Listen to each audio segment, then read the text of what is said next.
The following segment is brought to you by Intermountain Healthcare and the Utah Department of Health. There has been an uptick in diabetes cases during the pandemic, so we need help. We have Carly Adams here. She's a registered dietitian nutritionist with Intermountain Healthcare. And Carly, I guess it's a concern because people aren't taking as good a care of themselves.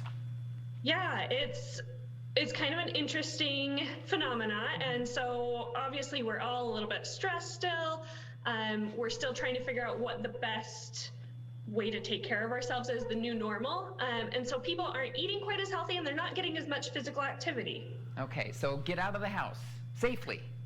Yeah, so we could get out of the house safely, or for those who are still a little bit afraid, maybe your local gym's still not something you want to go to.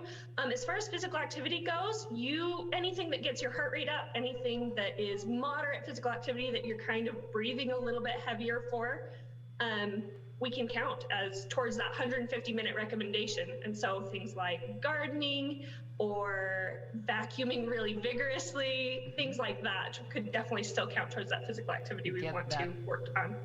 Yeah, get that heart rate up. And who's at risk for diabetes?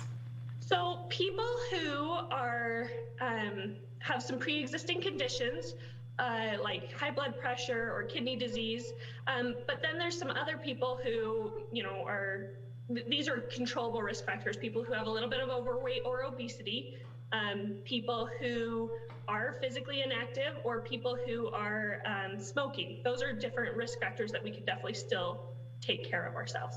Okay, so your advice during the pandemic is to get up and get active a little bit, eat a little bit healthier, and keep an eye on yourself and try to be healthier, and that'll reduce your risk of diabetes. Yeah, try to get a few more fruits and vegetables in. Those whole grains are really good, and a lean protein. Okay, Carly, thanks so much. And if you ever want more help on how to improve your health, go to our website, KUTV.com, and click on Check Your Health.